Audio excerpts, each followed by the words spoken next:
10-year-old Oliver walked slowly down the cobblestone street of Millbrook, his school bag heavy on his small shoulders. The autumn leaves crunched under his worn sneakers as he made his way home from another long day.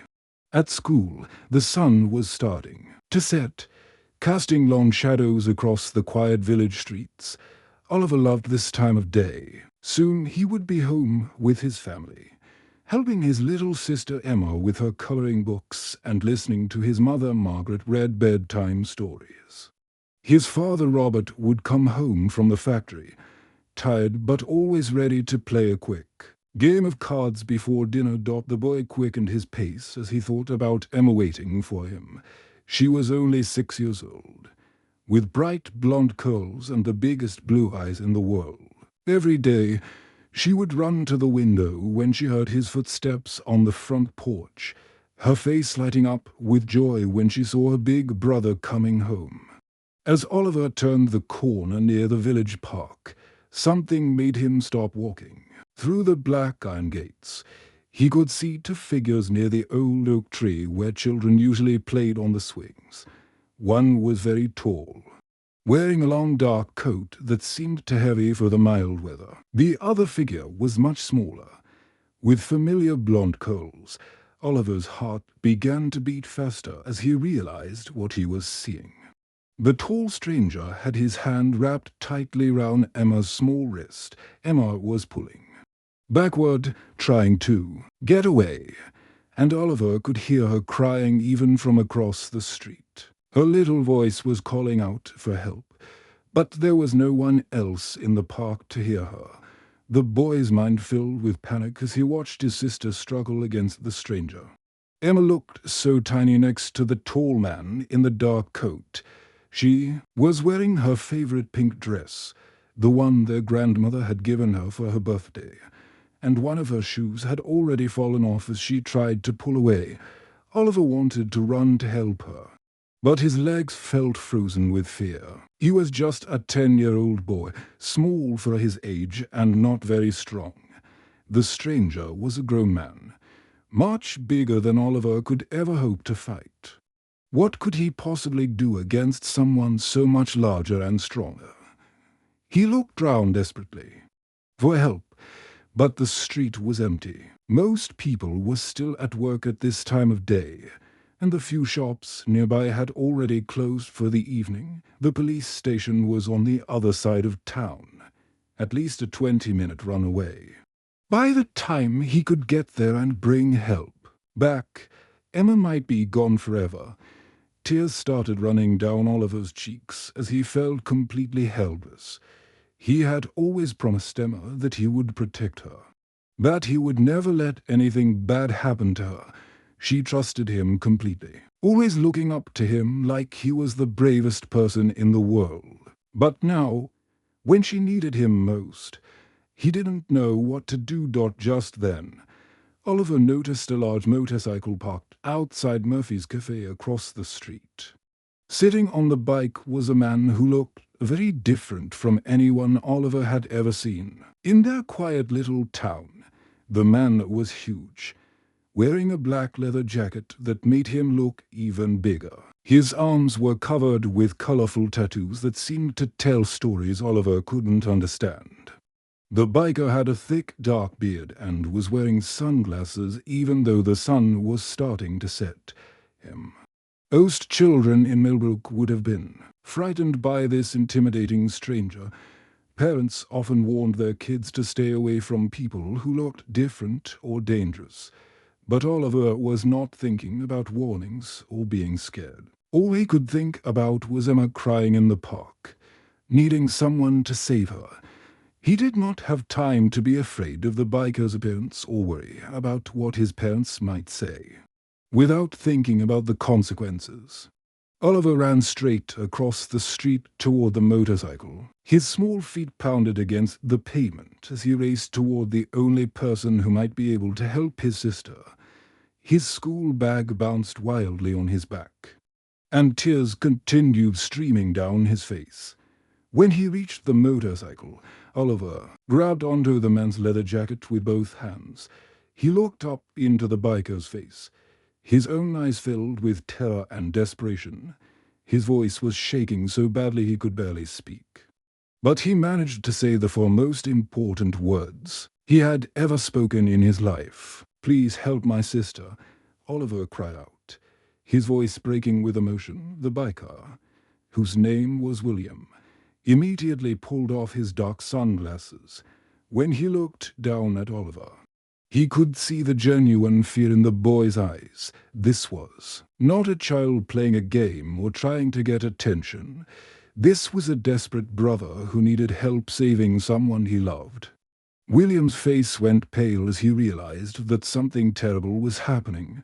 Without hesitation, he knew he had to act. Immediately, William looked down at the crying boy holding onto his leather jacket and felt something deep inside his chest. He had seen that same look of desperate fear before, many years ago, in his own mirror. Without wasting even 1 second asking questions or trying to understand what was happening, William knew he had to act right away. "Get on the bike, lad," William said in a voice that was firm but also gentle. He reached down with his strong hands and carefully helped Oliver climb up onto the black motorcycle behind him. The boy was so small that William had to make sure he was sitting safely before they could move. "Hold on tight to me and show me where to go," William told Oliver as he started the powerful engine. The motorcycle roared to life with a deep, rumbling sound that echoed off the quiet buildings round them. Oliver wrapped his thin arms round William's thick waist and held on as tightly as he could. His small hands could barely reach all the way on the big man's leather jacket. As they pulled away from Murphy's Cafe, the motorcycle's engine grew louder and louder. They raced through the narrow streets of Millbrook faster than Oliver had ever traveled before. The wind whipped through his hair and made his eyes water, but he kept shouting directions over the loud noise of the engine. "Turn left here. Go straight past the bakery. The park is just ahead." William leaned forward, over the handlebars, his experienced hands controlling the motorcycle with perfect skill. He had been riding motorcycles for more than 20 years, ever since he was a teenager, and he knew exactly how to move quickly through tight spaces without losing control. But William's heart was pounding inside his chest, and it was not because of the speed or the dangerous ride through the village streets. As they raced toward the park, painful memories came flooding back into his mind like a river that had broken through a dam 20 years ago, when William was exactly Oliver's age. He had lived in a different town with his family. His younger sister Lucy was 8 years old then, with curly red hair and freckles across her nose. She loved to play in their back garden every evening after dinner, chasing butterflies and picking flowers for their mother. One warm summer evening, Lucy had been playing outside while William was inside the house doing his homework. Their parents were busy in the kitchen, preparing for guests who were coming for dinner. Nobody was watching Lucy carefully enough. When their mother called Lucy inside for her bath, there was no answer. They looked in the garden, but Lucy was nowhere to be found. William remembered running through the neighborhood with his father, calling Lucy's name until their voices were hoarse. They searched all night with flashlights and called the police. The police found Lucy 3 days later in a place far from their home. She was alive, but something inside her had been broken. The happy, laughing little girl who used to chase butterflies had become quiet and scared. She would not talk about what had happened to her, and she never played in the garden again. William had spent every day since then feeling guilty and angry with himself. He was Lucy's big brother, just like Oliver was Emma's big brother. He should have been watching her. He should have protected her. He should have been brave enough to save her when she needed him most. Since that terrible day, William had made a promise to himself. If he ever had another chance to help a child who was in danger, nothing in the world would stop him from acting. He would not be too scared or too late like he had been with Lucy. Now, as his motorcycle flew through the streets of Millbrook with Oliver clinging to his back. William knew that this was his chance to keep that promise. This was his opportunity to do what he had failed to do 20 years ago. This time, he would not be too late. This time, he would be the hero that little Lucy had needed all those years ago. Oliver's small voice cut through the wind and engine noise. There's the park," he shouted, pointing with one hand, while holding on with the other. William could see the iron gates of the village park ahead of them. His jaw tightened with determination as he prepared to face whatever was waiting for them there. He thought about Lucy, about how different her life might have been if someone had acted quickly enough to save her. He would not let another child suffer the way his sister had suffered. He would not let another family go through the pain that his family had experienced. Whatever it took, whoever was threatening Emma, William was ready to stop them. The motorcycle roared toward the park gates, carrying a man who had spent 20 years waiting for this moment, and a brave little boy who had trusted a stranger to help save his sister. William and Olive arrived at the park just as something terrible was about to happen. Through the iron gates, they could see the tall stranger in the dark coat trying to force Emma toward a white van that was parked near the back entrance of the park. The van's back doors were already open.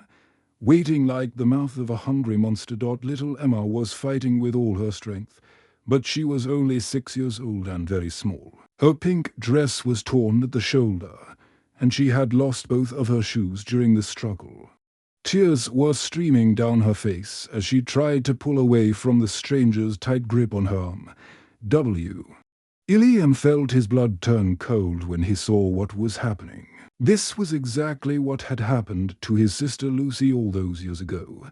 But this time, he was not going to be too late. This time, he was going to stop it from happening.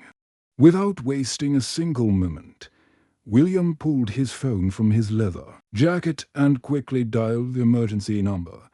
His fingers moved fast as he spoke to the operator, giving them the exact location of the park and describing what was happening. At the same time, William carefully moved his motorcycle to block the only way the white van could drive out of the park. He positioned the bike so that even if the stranger tried to escape, he would not be able to get the van past William's motorcycle. "Emma!" Oliver shouted as he jumped down from the motorcycle and started running toward his sister. The stranger looked up, startled by the sudden noise of the motorcycle and the boy's voice. His eyes went wide with surprise when he saw the large, intimidating biker walking toward him. William was much bigger than the stranger, and his leather jacket and tattoos made him look very dangerous. But William was smart about how he approached the situation. He had learned from many years of working with frightened people that shouting and running could make things worse. Instead, he walked slowly toward the stranger, keeping his hands where they could be seen, showing that he was not holding any weapons. "Let the little girl go," William said in his deep, calm voice.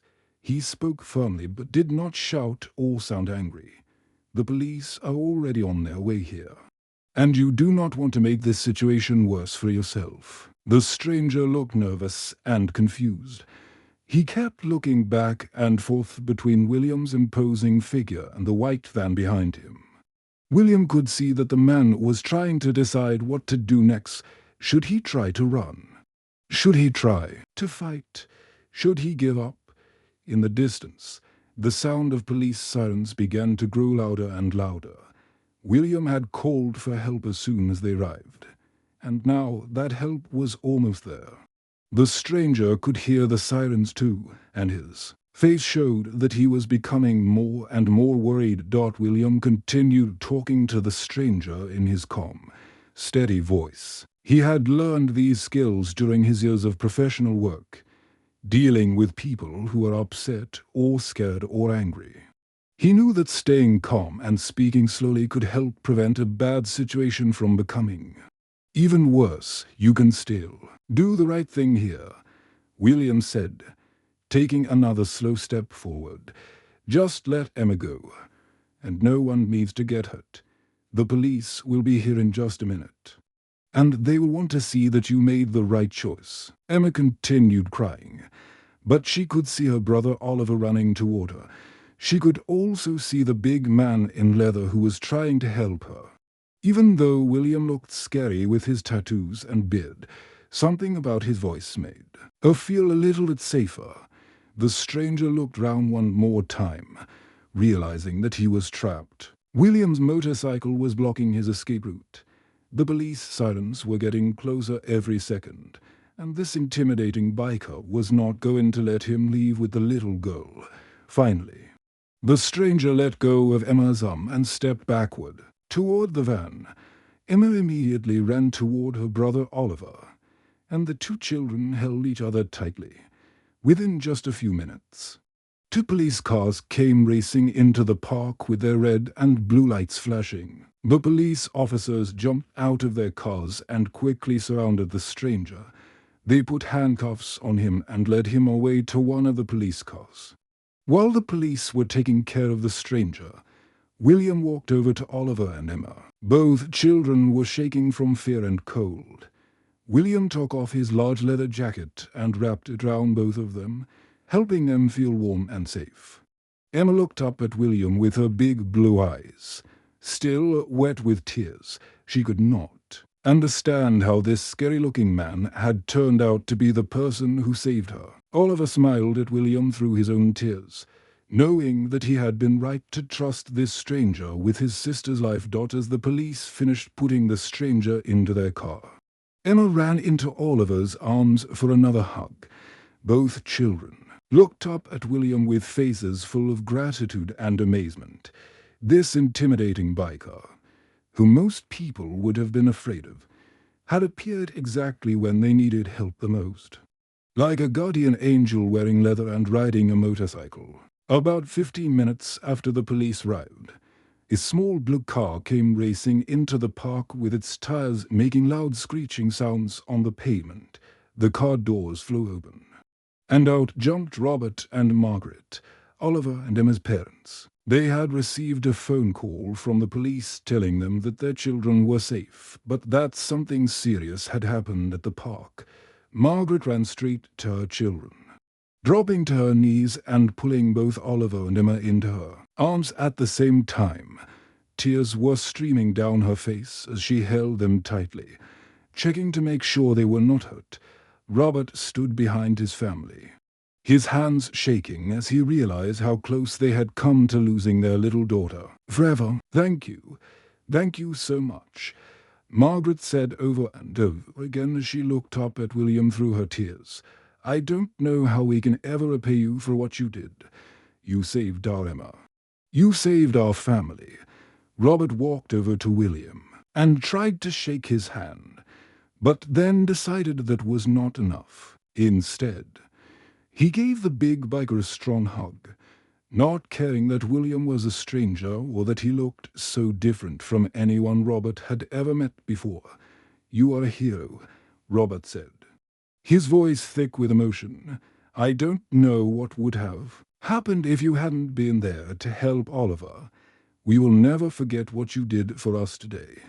While they waited for the police officers to finish writing their reports and asking questions, the family sat together on one of the park benches. William sat with them, still making sure the children felt safe and comfortable. Oliver and Emma stayed close to William, no longer afraid of his tattoos or his leather jacket. As they talked, Margaret asked William about himself. She wanted to know more about the man who had risked his own safety to help her children. At first, William seemed shy about talking about his life, but slowly he began to share his story with the family. I have to tell you something that might surprise you, William said with a gentle smile. I am not just a biker who happened to be in the right place at the right time today. The family looked at him with curious expressions, wondering what he meant. "My name is Dr. William Hayes," he continued. "I work as a child psychologist at the regional hospital in the next town over from here. Every day, I help children who have been through terrible experiences, trying to help them heal and feel safe again." Margaret's eyes went wide with surprise. She had never imagined that this intimidating-looking man in leather could be a doctor who worked with children. William explained that every evening after work, he would ride his motorcycle through the countryside round Millbrook and the neighboring towns. The long rides through the peaceful fields and forests helped him clear his mind after spending his days listening to stories about children who had been hurt or scared. "Working with traumatized children is very hard on the heart," William said softly. "I see so much sadness and pain every day. Riding my motorcycle is my way of finding peace and quiet. The leather jacket and the bike help me feel strong enough to go back to work the next day and help more children." He looked down at Oliver and Emma, who were listening carefully to every word he said. "I became a psychologist because of something that happened to my own little sister when we were children," William explained, his voice becoming even more gentle. "Her name was Lucy, and she was hurt by a bad person when I was about Oliver's age. I could not help her then because I was too young and scared. But I promised myself that I would spend my whole life making sure I could help other children when they needed someone to protect them." Margaret felt tears coming to her eyes again, but this time they were tears of shame as well as gratitude. She suddenly remembered seeing William that very morning, sitting outside Murphy's cafe on his motorcycle, when she had walked past with Emma on their way to the grocery store. She had quickly crossed to the other side of the street, because William looked dangerous and frightening. Now she realized how wrong she had been to judge this kind brave man based only on his appearance. While she had been afraid of him because of his tattoos and leather jacket, he had actually been someone who dedicated his entire life to helping children just like her own Emma and Oliver. The police finished their paperwork and told the family they could go home. Before they left the park, Robert asked William if he could give him his phone number so they could stay in touch. William smiled and wrote his number on a piece of paper, telling them they could call him any time.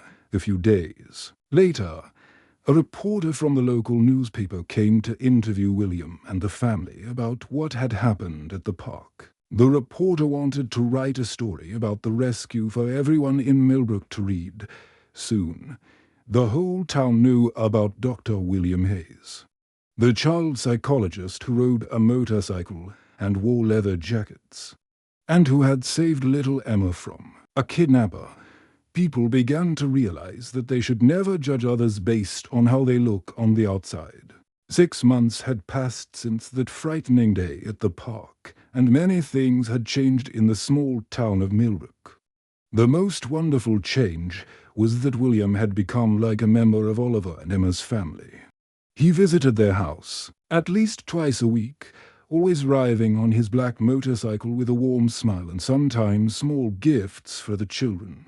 Emma would run to the window whenever she heard the sound of William's motorcycle coming down their street. She was no longer afraid of his tattoos or his leather jacket. Instead, she thought he was the most interesting and kindest person she had ever met. William would sit with her at the kitchen table and help her with her coloring books, his big hands carefully guiding her small fingers as she learned to stay inside the lines. Oliver had grown especially close to William. The experience of that scary day had changed Oliver from a shy, quiet boy into someone much more confident and brave. He no longer looked down at his feet when adults spoke to him, and he had started standing up for other children at school when they were being picked on by bullies. William enjoyed spending time with both children, but he also realized that he could use what had happened to help many more families in Millbrook. He had an idea for something that could make the whole community safer and stronger. One evening, While having dinner with Oliver and Emma's family, William shared his idea with Robert and Margaret. "I would like to start a program to teach children in Millbrook about staying safe," William explained. "I could use my experience as a psychologist and what happened with Emma to help other families learn how to protect themselves." Margaret thought this was a wonderful idea. "What would you call this program?" she asked. "Safe Kids Millbrook," William replied with a smile. "We could meet every Saturday morning and teach children about recognizing dangerous situations and finding trusted adults who can help them when they need it." Robert nodded enthusiastically. "The community center has a big room that we could use for meetings. I think many parents would want their children to learn these important lessons." Within a few weeks, William had organized everything for the first meeting of Safe Kids Millbrook. He made colorful posters to put up around town, explaining when and where the program would meet. He also created simple pamphlets with safety tips that children could take home to share with their families. On the first Saturday morning, William rode his motorcycle to the community center, not knowing how many children would show up. When he walked into the big meeting room, he was amazed to see more than 30 children sitting in chairs with their parents standing round the edges of the room. The children's eyes went wide with excitement when they saw William walk in wearing his leather jacket and motorcycle boots. Many of them had heard the story about how he had saved Emma, and they thought he was the coolest adult they had ever seen. Oliver was already there, helping to arrange the chairs in neat rows and making sure each seat had a safety pamphlet on it. He had become William's biggest supporter and helper, always arriving early to help set up for the meetings. "Good morning, everyone," William said in his deep, gentle voice. "I am very happy to see so many of you here today. We are going to learn some very important things about how to stay safe and how to help each other." Every Saturday morning after that, more and more children came to the Safe Kids Millbrook meetings. William taught them about trusting their instincts when something felt wrong, about finding safe adults they could talk to, and about the importance of never going anywhere with strangers. The children loved listening to William's stories and lessons. He had a special way of explaining serious topics that made them easy for young minds to understand. But he never made the children feel scared or worried. One Saturday morning, about 3 months after the program had started, William was teaching a group of children about the importance of trusting their feelings when something did not seem right. Sometimes our minds tell us that a person or a situation might be dangerous. Even before we can explain why, William was saying, it is always important to listen to those feelings and ask for help from a trusted adult. Oliver raised his hand from the front row, where he always sat during the meetings. "Yes, Oliver," William said with a warm smile. "Dr. William," Oliver said proudly, standing up so everyone could hear him clearly. "You taught me that heroes do not always look like the ones we see in movies or storybooks. Sometimes real heroes wear leather jackets and ride motorcycles." The room was quiet for a moment, and then all the children began clapping their hands. Many of the parents standing round the room had tears in their eyes as they watched this brave little boy speaking about the man who had saved his sister. William felt his own eyes getting wet as he looked at Oliver. That day in the park, when Oliver had run to him and spoken those for simple words, "Please help my sister," it had changed both of their lives forever. Oliver had given William the chance to finally heal from the pain he had carried since childhood. And William had shown Oliver that asking for help when you need it is one of the bravest things a person can do. The end.